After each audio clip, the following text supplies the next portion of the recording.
বলিষ্ঠ কণ্ঠস্বর।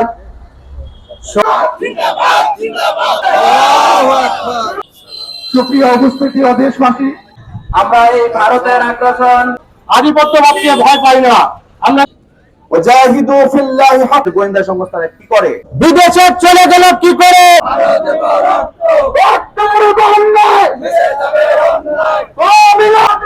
আজাদে আজাদে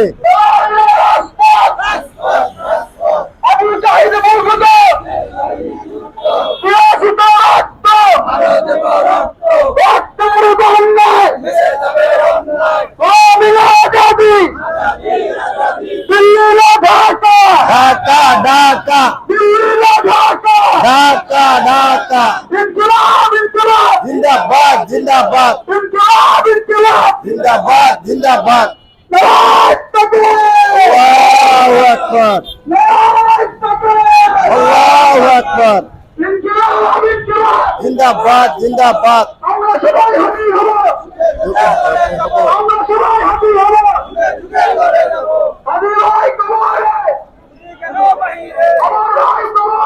আদি কেন বাইরে, আজাদি আজাদি ঢাকা ঢাকা।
এখন আমাদের মাঝে মূল্যবান কিছু বক্তব্য নিয়ে আসবেন আমাদের শ্রদ্ধেয় বড় ভাই জাহাঙ্গীর।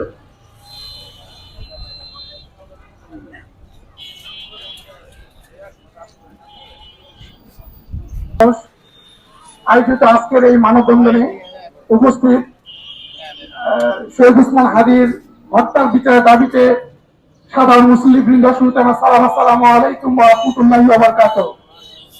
সুপ্রিয় উপস্থিতি ও দেশবাসী, আপনারা জানেন আধিপত্যবাদের এক বলিষ্ঠ কণ্ঠস্বর ছিল শহীদ উসমান হাদি।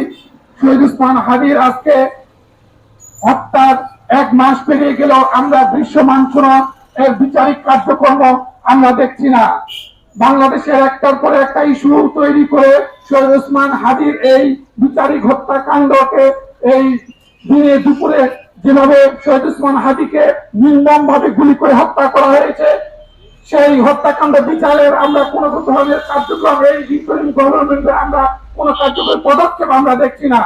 আজকের এই মানববন্ধনে টঙ্গী সর্বস্তরের সাধারণ মানুষের পক্ষ থেকে আমরা বলতে চাই, এই তো বাংলাদেশের টেকনাফ থেকে রূপসা থেকে পাথুরিয়া যত সাধারণ মানুষ আছে, এই শহীদ উসমান হাদির বিচারিক হত্যাকাণ্ড আমরা এই গভর্নমেন্টের মাধ্যমে আমরা দেখতে চাই। আপনারা সবাই দেখতে চান কিনা? আমরা যতদিন বেঁচে আছি আমরা দেখতে চাই যে আমরা শহীদ উসমান হাদির যে বিচারিক যেখানে হত্যা করা হয়েছিল এটা দৃশ্যমান, সকলে বাংলাদেশের সকল সাধারণ মানুষ দেখেছে কিভাবে তাকে গুলি করে হত্যা করা হয়েছে। এখানে সিসি ফুটেজ সবই আছে, সবই দালিল প্রমাণ থাকা সত্ত্বেও আমাদের প্রশাসনের নীরবতা এক ধরনের একটা মব সৃষ্টি করে আমাদের এই শহীদ উসমান হাদির যে বিচারিক কর্মকাণ্ড সেটাকে আজকে ধামাচাপা দেওয়ার চেষ্টা করতেছে। আজকের এই টঙ্গী সাধারণ মানুষের এই ব্যানারে আজকের এই মানববন্ধন থেকে বলিষ্ঠ উচ্চারণ এবং সাংবাদিক বন্ধু ভাইদেরকে বলছি যে আজকে আমরা এখানে দাঁড়িয়েছি এইভাবে টঙ্গীর সকল ওয়ার্ডে সাধারণ মানুষ দাঁড়িয়ে এই হত্যার বিচারিক এই শাস্তি আমরা দেখতে চাই। সুতরাং আমরা যতদিন পর্যন্ত না আমরা এই শহীদ উসমান হাদির আমরা দৃশ্যমান কোন বিচার বা শাস্তি না দেখছি ততদিন পর্যন্ত আমাদের বিক্ষোভ মিছিল, আমাদের মানববন্ধন, আমাদের কর্মসূচি এই চলমান অব্যাহত থাকবে ইনশাআল্লাহ। আমরা আরো বলে দিতে চাই এই বাংলাদেশের আধিপত্যবাদ এই দেশের জনগণ আর পছন্দ করে না। এই দেশের মানুষ এখন দিল্লি না ঢাকা, ঢাকা ঢাকা স্লোগানে সকল মানুষ এই উত্তাল, সকল মানুষ এটাই চায়। এখন আমরা দিল্লি না, এখন ঢাকা। এই ঢাকা আমরা দিল্লির কোন ধরনের গোলামি করতে চাই না। আমরা কি দিল্লির গোলামি করতে চাই? আমরা দিল্লির কোন গোলামি করতে চাই না। আমরা যে জুলাই বিপ্লবের মাধ্যমে এদেশের একটি নতুন পরিবেশ আমরা সৃষ্টি করেছি, সেই পরিবেশে আমরা নতুন ভাবে একটি এদেশের শাসন ব্যবস্থা, এদেশের রাষ্ট্রীয় ব্যবস্থা, এদেশের সামাজিক অবস্থা আমরা একটি সুন্দর সকল মানুষের এদেশের চাহিদা, এদেশের সকল মানুষের একটা চাওয়া এদেশ একটি সুন্দর সুজলা সফলা এই দেশ একটি গঠন হবে। কিন্তু এই দেশকে সুজলা সফলা গড়ার জন্য যারা কাজ করছে তাদেরকে এই আধিপত্য দিল্লিবাদ তাদেরকে টার্গেট করে গুলি করে হত্যা করার চেষ্টা করছে। আমরা বলতে চাই একজন হাজী ওসমানকে গুলি করে হত্যা করে এদেশের আধিপত্যবাদ এখানে বিস্তার ঘটানো যাবে না। এই শহীদ উসমান হাদির মতো হাজারো জনগণ, হাজারো মানুষ গুলি পেতে মৃত্যুর জন্য অপেক্ষা করছে। তবু এদেশে আর কোন আধিপত্যবাদ, এদেশে আর কোন দিল্লির মতবাদ দেশে খাবে না।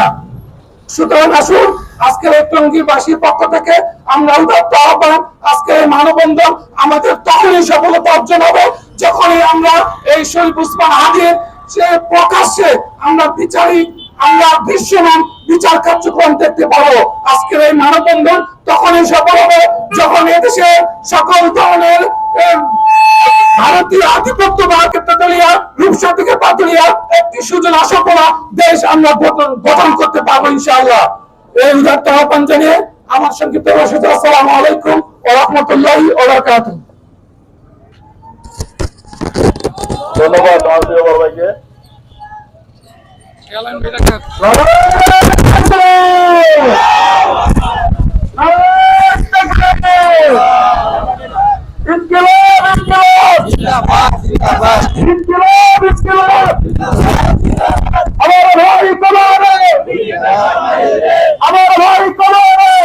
কেন বাইরে ঢাকা ঢাকা ঢাকা ঢাকা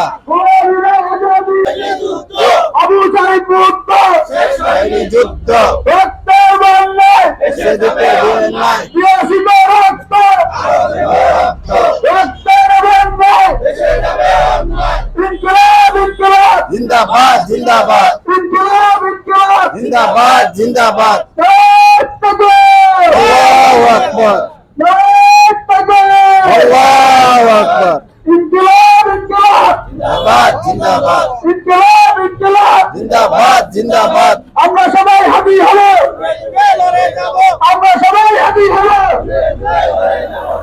আমার ভাই কোথায়? ভাই কেন বাইরে আমার ভাই কোথায়? উনি কেন বাইরে আজাদি আজাদি আজাদি আজাদি আজাদি আজাদি রাজপথ রাজপথ রাজপথ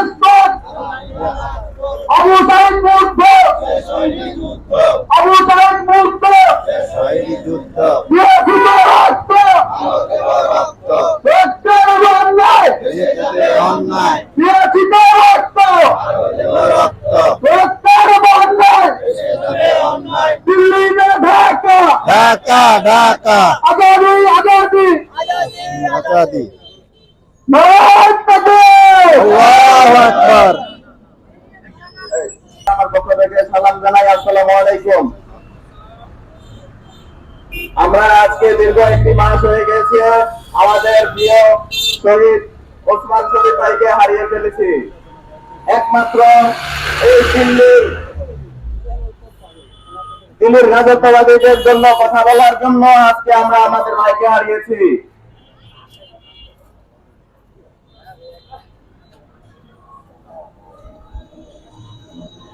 আমরা এই ভারতের আগ্রাসন এবং এই ভারতের আধিপত্যবাদের বিরুদ্ধে কথা বলার জন্য আমরা আমাদের শহীদ ভাইকে হারিয়ে ফেলেছি।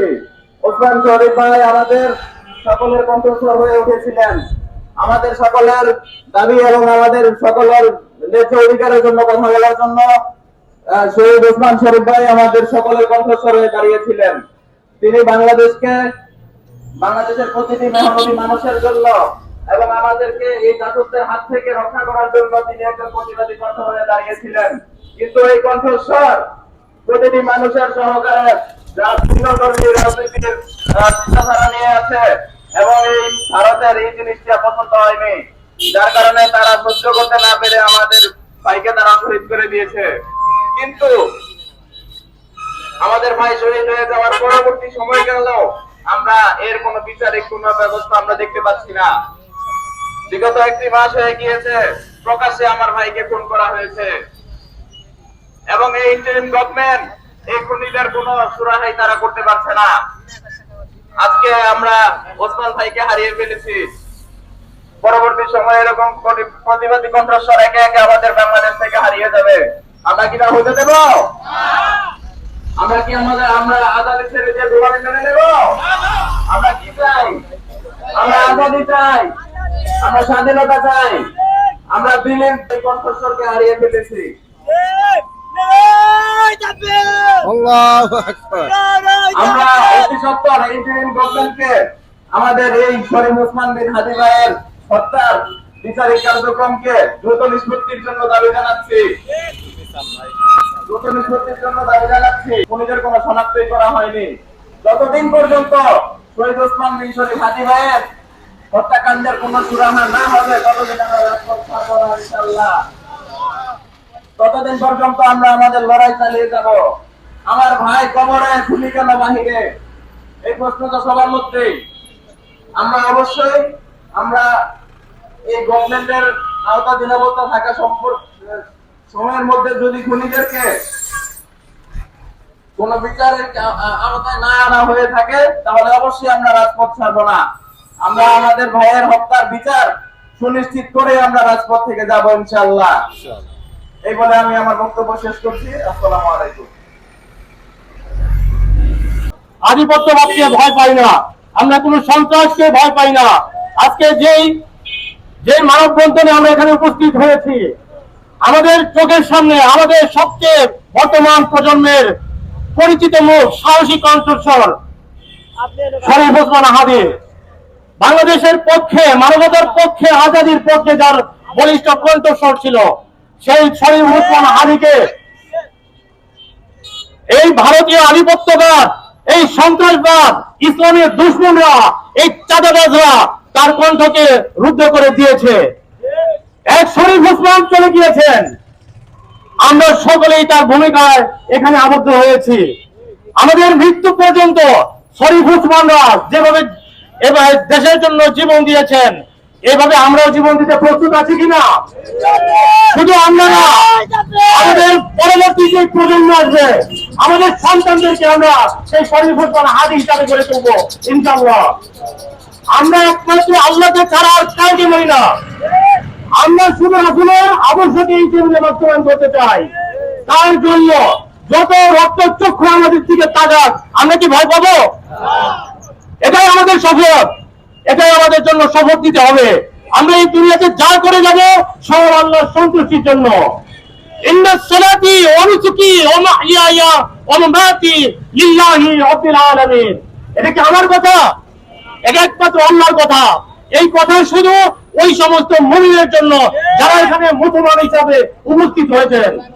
প্রিয় ভাইরা আমার, আমরা সন্ত্রাসের পক্ষে না, আমরা মানবতার পক্ষে। আমরা সামনে একটা সুন্দর বাংলাদেশ গড়তে চাই, যে বাংলাদেশ সকলের বাংলাদেশ হবে। এখানে লুটতরাজ্যের কোনো স্থান দেওয়া হবে না। এখানে ভারতীয় আধিপত্য যেন, এখানে জাতিসংঘের মহাসচিব যদি এই বাংলাদেশ দিয়ে চিনিমিনি করতে চায়, আমরা তারও তার সঙ্গে জবাব দিব ইনশাআল্লাহ। আমরা প্রত্যেকটা মানুষ শহীদ ওসমান হাদির মতো এই রাজপথে সবসময় থাকবো। আমাদের সন্তানদের কি হবে, আমাদের ফ্যামিলিকে তারা হুমকি দিবে কিনা, আমরা সেটা পরোয়া করবো না।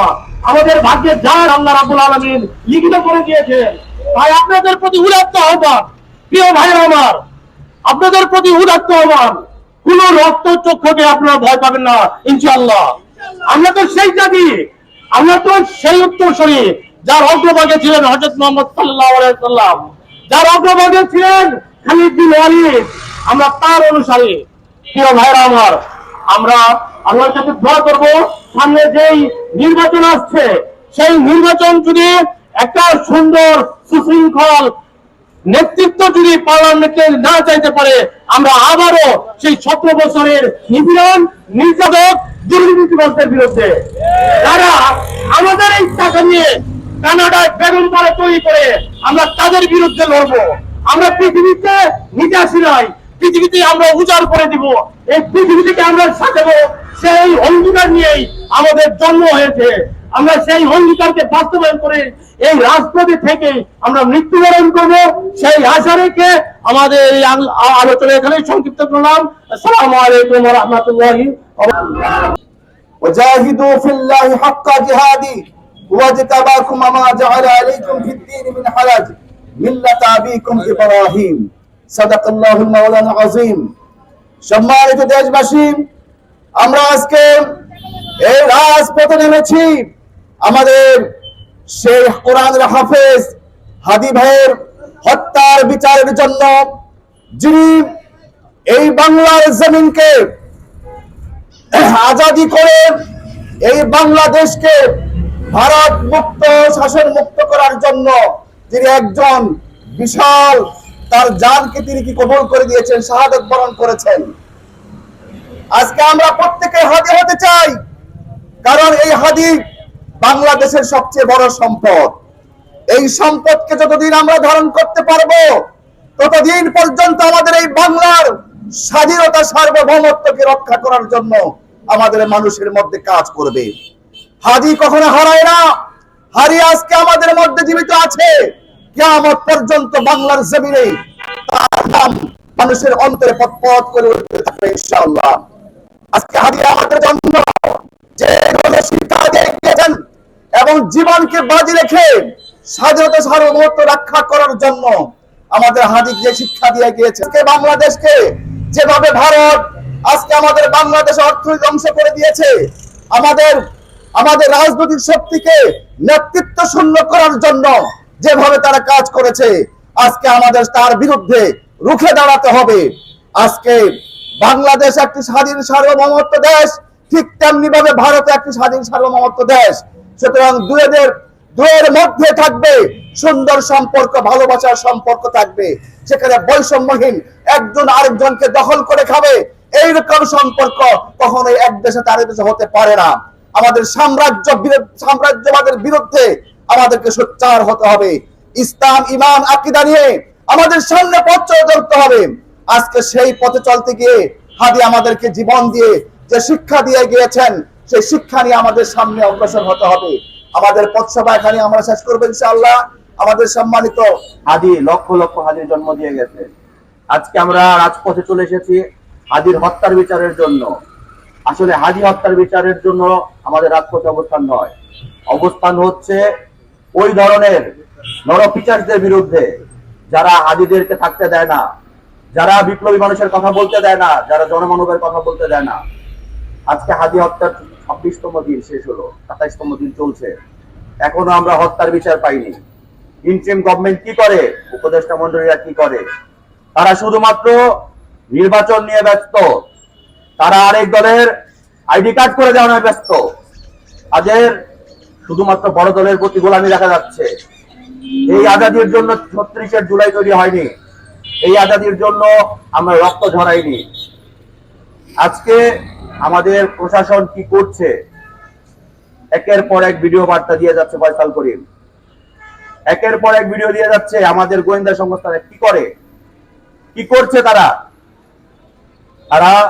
শহীদের রক্ত নিয়ে খেলা করছে। তারা আজও কোন রকম সুরাহা করতে পারেনি। আমার দাবি সরকারের প্রতি, উপদেষ্টা মন্ডলীর প্রতি, বাংলাদেশ প্রশাসনের প্রতি, আপনারা দ্রুত এর নিষ্পত্তি করেন, না হলে ইন্টারিম গভর্নমেন্টকে ক্ষমতা ছাড়তে হবে। আসসালামু আলাইকুম। বলিষ্ঠ কণ্ঠস্বর শহীদ শরীফ ওসমান হাদির খুনিদের গ্রেফতার এবং দৃষ্টান্তমূলক বিচারের দাবিতে আজকের এই মানববন্ধন কর্মসূচি উপস্থিত নেতৃবৃন্দ এবং সর্বস্তরের দেশপ্রেমিক তৌহিদি জনতা, আসসালামু আলাইকুম ওয়া রাহমাতুল্লাহ। তাকে প্রকাশ্য দিবালোকে দুপুর বেলায় তাকে গুলি করে হত্যা করা হলো। আজকে 26টি দিন অতিবাহিত হয়েছে। আমাদের দেশের প্রশাসনের চোখের সামনে তাকে হত্যা করা হয়েছে। আজকে বলা হচ্ছে প্রকৃত যে খুনি, কখনো বলা হচ্ছে তিনি বেঁচে আছেন, কখনো বলা হচ্ছে তিনি পালিয়ে গেছেন।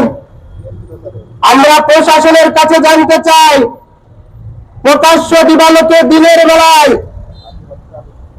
রাজধানীতে একজন বিপ্লবীকে হত্যা করে একজন খুনি সীমান্ত পাড়ি দিয়ে বিদেশে চলে গেল কি করে?